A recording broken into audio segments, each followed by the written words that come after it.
حضرت حنظلہ رضی اللہ تعالیٰ عنہ بڑے جلیل القدر صحابی ہے. آپ نے اکیلے حضور کا کلمہ پڑھا، حلقہ اسلام کے اندر داخل ہوئے، اور اسلام میں داخل ہونے کے بعد اللہ کا کرم یہ ہوا کہ رئیس المنافقین عبداللہ بن ابی کی بیٹی دختر نیک اختر ام جمیلہ کے ساتھ آپ کی شادی ہو گئی. اور جس رات آپ کی شب زفاف تھی، شادی کی رات تھی نا، آپ نے اپنی بیوی کے ساتھ وظیفہ زوجیت ادا کیا، مباشرت فاحشہ فرمائی، اور اتفاق سے اگلا دن جو تھا وہ جنگ احد کا دن تھا. میدان احد کی طرف جانے کا حکم ملا، اور جب حضرت حنظلہ رضی اللہ تعالیٰ عنہ کو معلوم ہوا نا، تو جہاد کا شوق اور سرشاری اور جذبہ اتنا سر چڑھ کے بول رہا تھا کہ آپ کو یہ یاد ہی نہیں رہا کہ میرے اوپر غسل جنابت لازم ہو چکا ہے، میں نے غسل فرمانا ہے، بغیر غسل کے یاد ہی نہیں تھا. آپ جذبہ جہاد لے کر میدان احد کی طرف چل پڑے، حتیٰ کہ وہاں جہاد ہوا.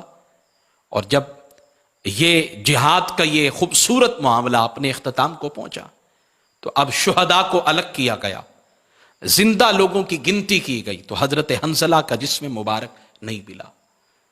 جب حضور کی بارگاہ میں عرض کیا گیا تو میرے آقا صلی اللہ تعالی علیہ وسلم نے فرمایا اس وقت میرے حنظلہ کو ملائکہ غسل دے رہے ہیں، چونکہ وہ جب گھر سے نکلے تھے تو وظیفہ زوجیت ادا کرنے کے بعد انہیں یاد نہیں رہا غسل کرنا، وہ اسی حالت جنابت کے اندر میدان احد کے اندر آ گئے تھے.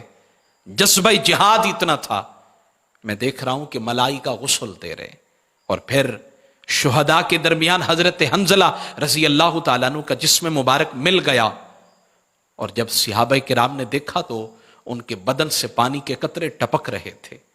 میرے حضور صلی اللہ تعالیٰ علیہ وآلہ وسلم نے فرمایا یہ وہ شخص ہے جسے ملائکہ نے غسل دیا ہے، جس نے اپنے آپ کو رسول اللہ کے دین پہ قربان کیا. مجھے بتائیں ایک دن کی دلہن کو چھوڑ کر کون جاتا ہے؟